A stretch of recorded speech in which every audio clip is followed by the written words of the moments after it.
Film Forum, Atlanta's best and only movie talk show where we keep you in touch with the film industry here in Georgia as well as review the latest films that have come out. I'm Steve Markos. Aron Siegel, we're both down here live, right? How you doing tonight, Steve? All right, how about you, Aron? I'm doing great, Steve. All right, we got a great show, I assume. I heard we have a good show tonight. No, I've heard even better than that. Oh. I've heard we have a great show tonight. Well, that's good. Let me remind you before we get started here about our Film Forum phone. It is 798-6981. Call that after the show to tell us what you think about Film Forum. It's a Film Forum feedback line. Film Forum feedback line. If you have any criticisms or comments, things we can make the show better, suggestions for guests, critics' choice, etc. But if you want to talk to us live, what's that phone number, Aron? 873-6713. That's our live phone number. You can call us right now and tell us what you think. And that's what you ask us questions there. Don't tell us what you think about the show. Well, I mean, that's an interactive phone number. Don't dog us out live. Anyway, we got a couple films tonight. What's going on tonight, Aron? Well, tonight we've got Judgment Night, the new Emilio Estevez film. And we've also got Mr. Wonderful, which is the new Matt Dillon film. All right, now immediately following that, we'll have our Critics' Choice this week. It'll be our favorite ghost story since I guess Halloween's around the corner. And then we have a very special guest tonight, Aron. Who's coming on tonight? Well, tonight, Steve, we've got John David Allen. He's an independent filmmaker, and he's produced a film called Mona's Pets. And we have some scenes from that film coming on later in the show as well.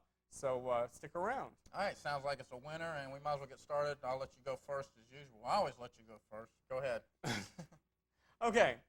Coming out from Universal Pictures is Judgment Night. It stars Emilio Estevez and Cuba Gooding Jr.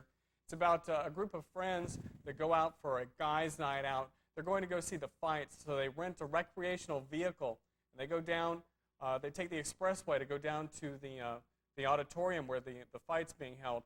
And they take a wrong turn. The driver of the recreational vehicle says, "Oh well, I can. I'll just take this shortcut. I'll beat all this traffic." And so they end up in a very bad neighborhood, and they happen to witness a murder. And the murderer is played by Timothy Leary of MTV fame. And what he does is he wants to chase after them because one of the rules for him is no witnesses to his murder. His murders. And so what we have now here is a scene from Judgment Night with Timothy Leary and the whole bunch. So here's our scene. How could you steal from me, Teddy? I wasn't stealing from you, man. It's right there. All the money, man. The only thing I hate worse than a thief is a liar, Teddy. You broke rule number 1. Do not steal from me. We can't just sit here. Huh? We're not gonna do anything, Frank. Hey, what? What do you want us to do, man? Did you mention my name to the guys in the truck? Did you mention my name to the guys in the truck? Did you mention my name in the truck? Say anything.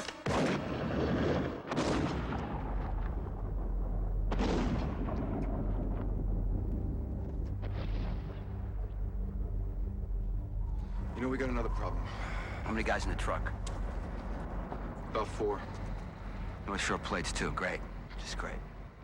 Well, boys, rule number 2, no witnesses. You're gonna be next.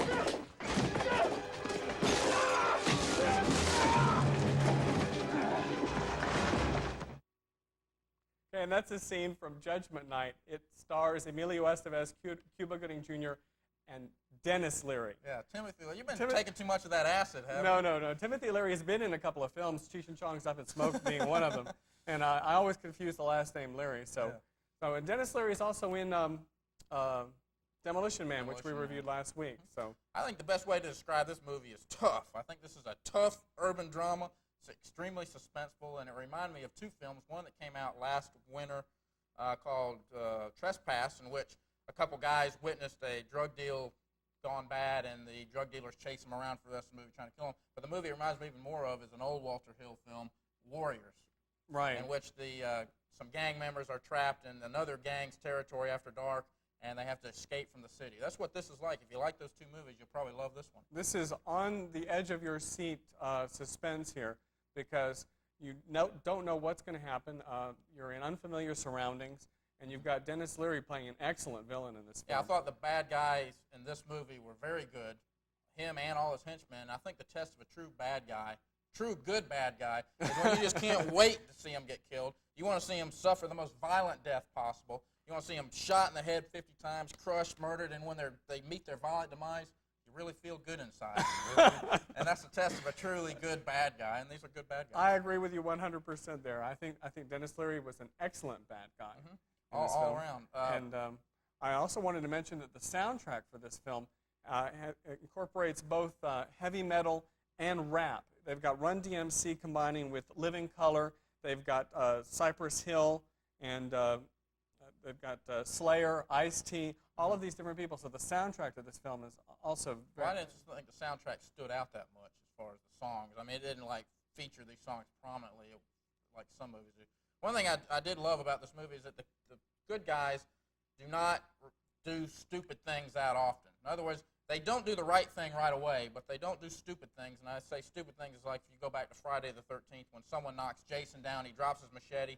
The stupid thing is you run off. The smart thing is you get the machete and cut him up. Right. Even though after Friday the 13th part 50, I don't know if cutting Jason up does you much good. But for the most part, if these guys can get a gun, they get a gun. Well, I think the biggest that type problem, of the thing. stupidest thing they did was they took the wrong turn off the Well, expressway. Yeah, but I think the plot is developed enough so that they don't have to rely on stupid people doing stupid things to keep things going.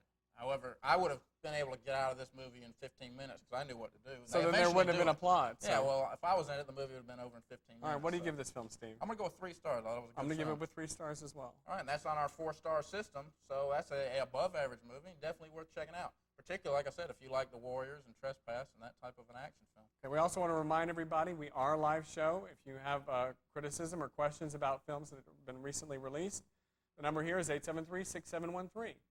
Steve? All righty, we'll get on to our second film. This film also came out last Friday. It's called Mr. Wonderful. Stars Matt Dillon, William Hurt, Mary Louise Parker, and Annabella Sciorra. I always get that name wrong. Anyway, Gus DeMarco has dreams of renovating and reopening an old closed bowling alley with a few of his friends. However, he must first come up with his portion of the investment, but he's unable to do this because a good part of his paycheck is going to pay alimony to his ex-wife, Lee. So the only way out of this financial squeeze is if Lee gets remarried. So Gus decides to become a matchmaker, and he begins setting up his ex-wife with any bozo who's not married that he happens to run across. Let's take a look at a clip from Mr. Wonderful where Gus gets this brilliant idea of how to get rid of his ex-wife. Matchmaking. Well, hobby mine. No hobbies you can't bet money on. Yeah, that's what you think. This is what bugs me. You've changed. I may have changed. Yeah. I could find you the perfect guy. You should let me. Please. No, I'm serious. I found somebody, and I'm happy. I'm so happy, and I want you to be just as happy as I am. Let me get this straight. You want to find me a job? You want to find me a man? What next? You want to wash my underwear? No, thanks. See, what we got here is an attitude problem. Yeah, well, the good news is we're divorced, so we're not going to split up over it. Plus, you live in a pigsty, you dress yourself up like a bag lady, and you always break my balls. Okay. If you want to know, although it is none of your business, I have a date. Right now, actually. Who likes my attitude, likes the way I live, and loves the way I dress. Great. All right, that's a scene from Mr. Wonderful, which came out last Friday. I don't know about you, Aaron, but I've had stomach aches that were more fun than this film. The film was cute. It wasn't great, but the one thing that the critics, all the critics are saying, and they're trying to advertise and market this film is, this is not a great date movie, okay? This is a great movie to take somebody you've broken up with that you want to try and get back together with.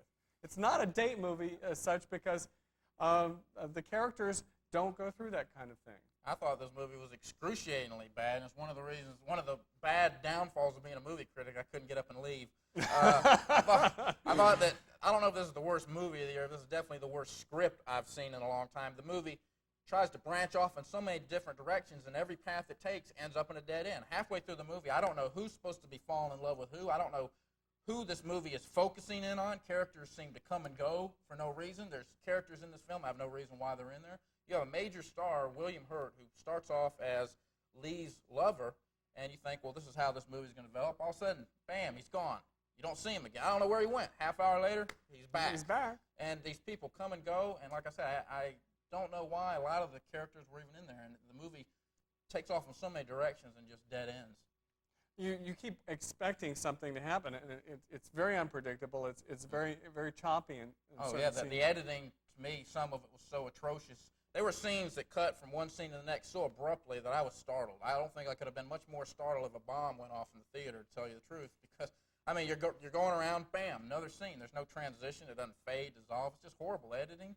And the end of this film, I thought, who Lee gets together with, we can't say what. It's just so preposterous. I can't see anybody liking them get together. I think it's obvious they're not meant for each other. I think after this movie's over, Part 2 would show them 2 weeks later they've broken up. There's no way these people are meant together, and I don't know why in the world they decided to throw the two people together at the end.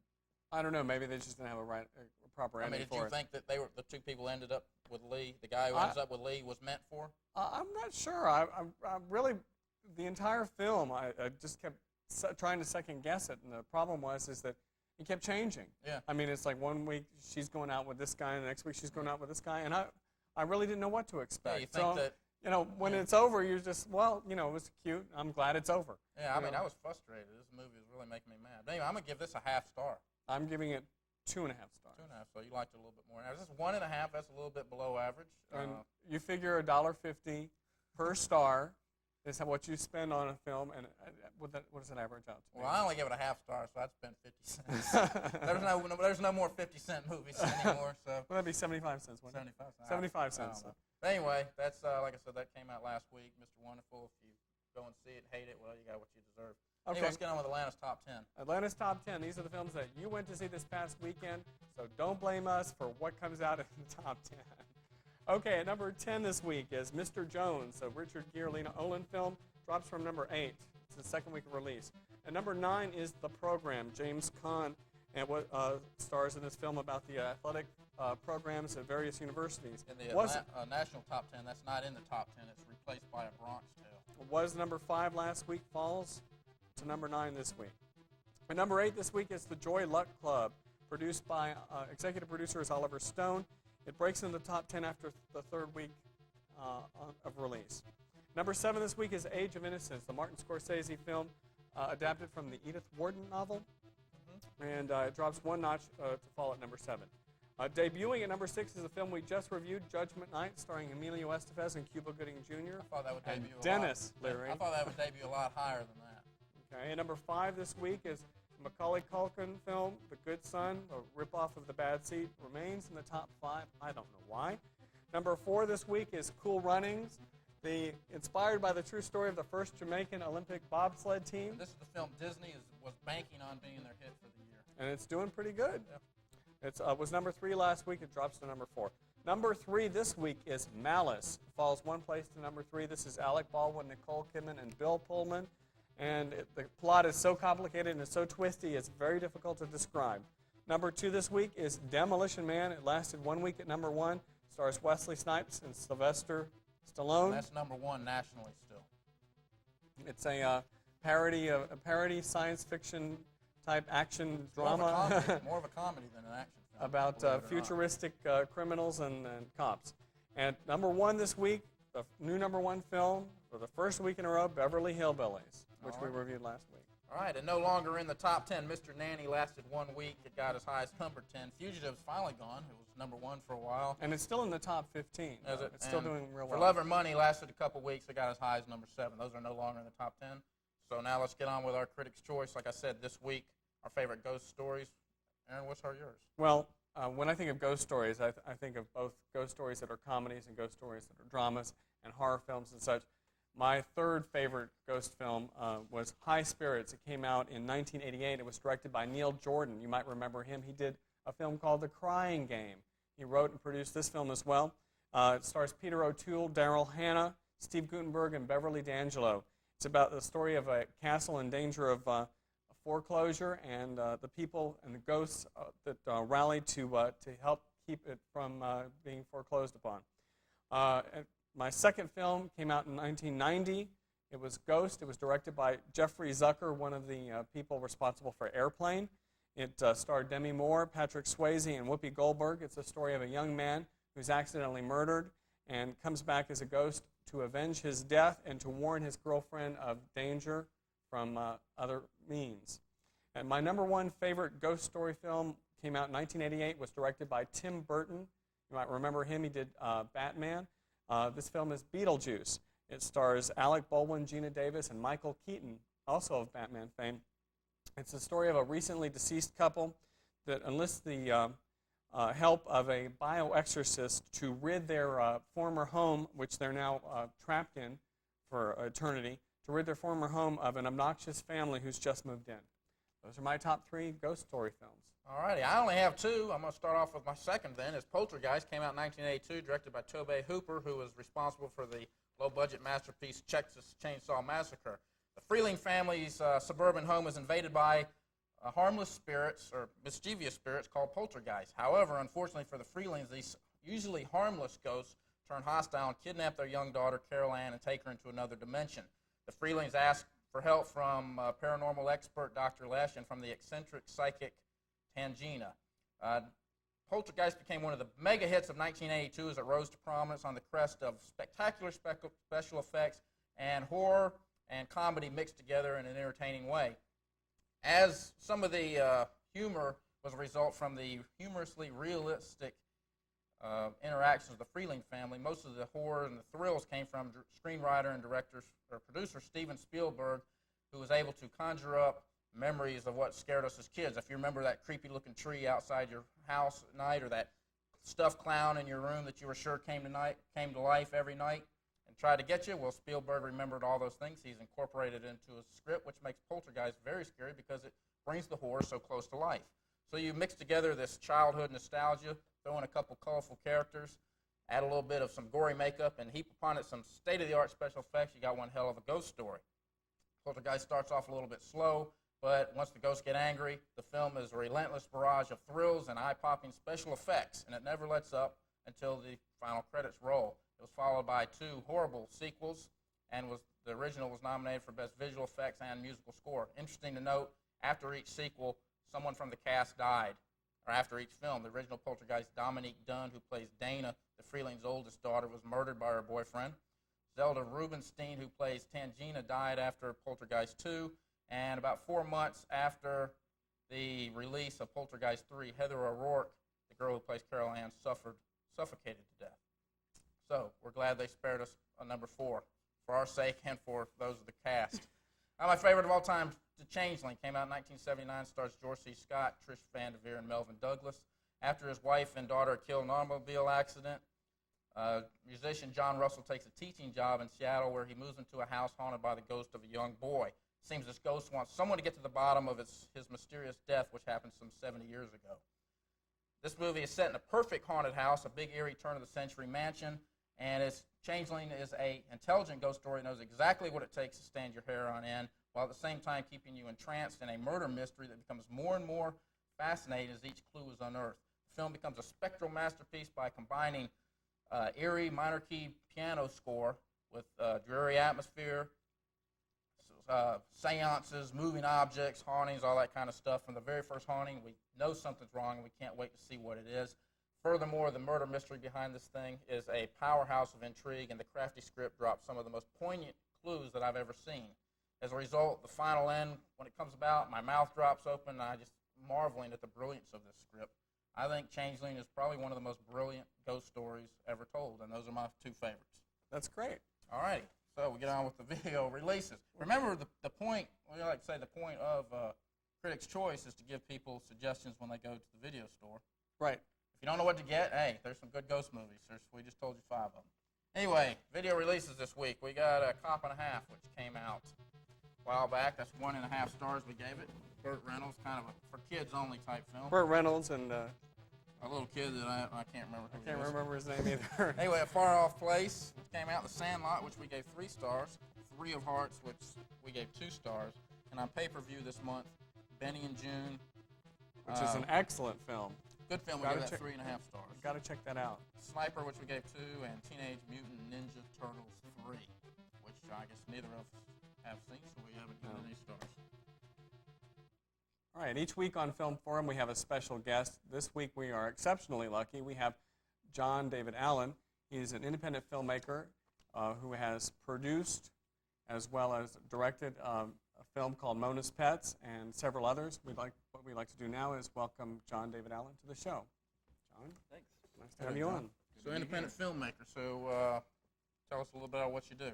What's involved? Well, I make films, and I've done it for about 13 years here in Atlanta. More if you count the Super 8 epics, but I don't count those. The Super 8 epics? Yeah, ghost stories included. Ghost stories. Nothing that would make your list. But yeah, I've been doing it independently here in Atlanta, and I'm an independent filmmaker, which if people are not familiar with what that is, it means I make it and I maintain all the control myself, and it is not a studio project for a conglomerate of investors who intend to release their money-making endeavors upon the unsuspecting audience. It is an artist or a personal vision, one person's vision of a film. So tell us a little bit about have you tried to get major financing and do like a feature release, or are you going to continue making independent films?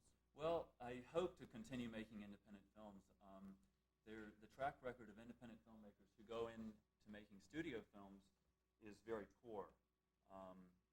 Neil Jordan, who you mentioned, is one of them, I think.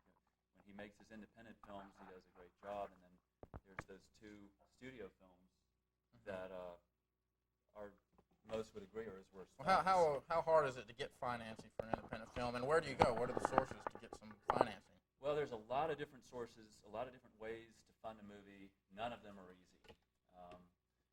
I funded my first films out of my pocket. Very inexpensive, kind of the way you do this here, just low tech. Low budget. Low budget.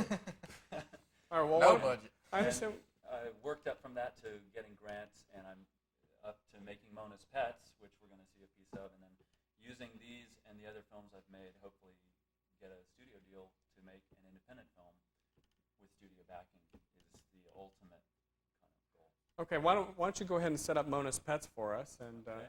we'll go ahead and take a look at it. Mona's Pets is a 30-minute, what reviewer in the New York Times called a domestic horror comedy.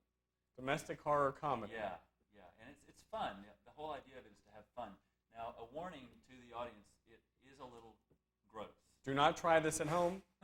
There are cockroaches, and the scene that we have chosen is very graphic with So, these cockroaches. so if you've just sat down for dinner, you better not watch this scene. So. Yeah, but to set it up in one sentence, Mona, a kind of punk girl, early 20s, moves back home, and unbeknownst to her or her family, she brings a lot of unwanted critters with her belongings. So it's like a horror version of Beverly Hillbillies. Say that? All right, so here's the scene.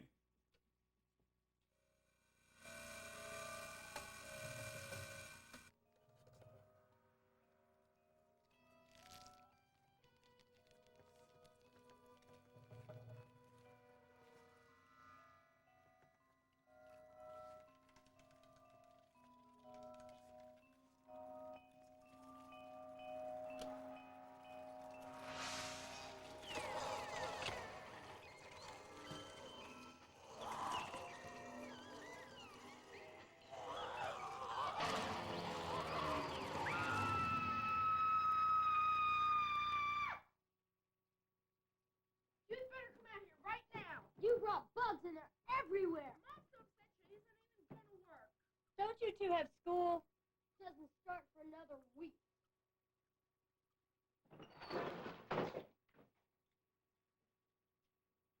Zip me up.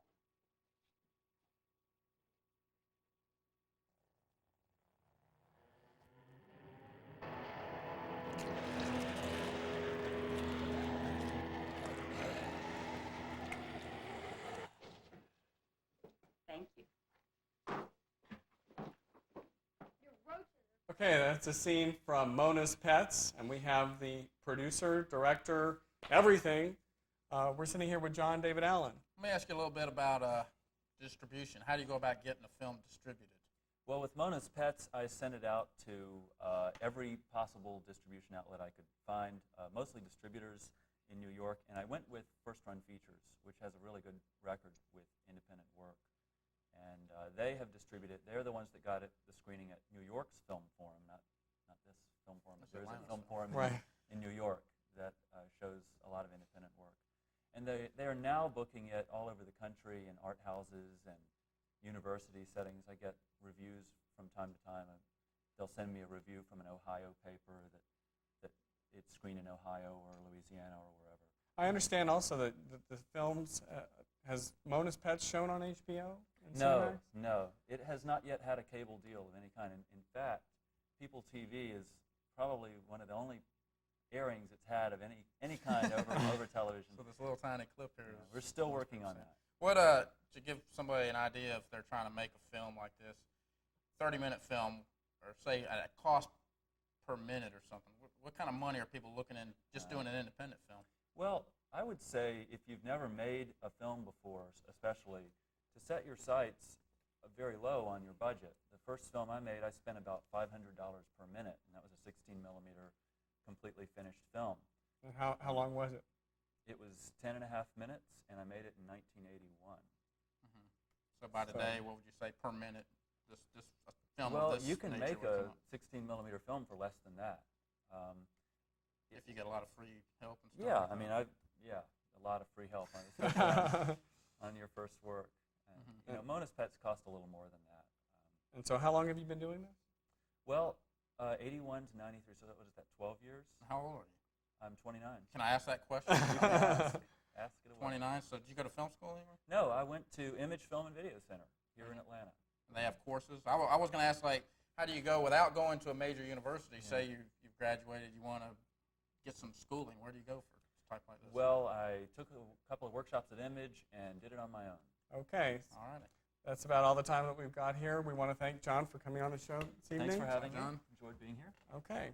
Be with us next week on Film Forum, and we'll have 2 feature releases. Our Critics' Choice will be films of the occult, and our special guest will be involved in doing special effects. So you'll want to tune in next Tuesday, Film Forum. Also, I want to remind you, our Film Forum feedback line, 798-6981. See you next Tuesday.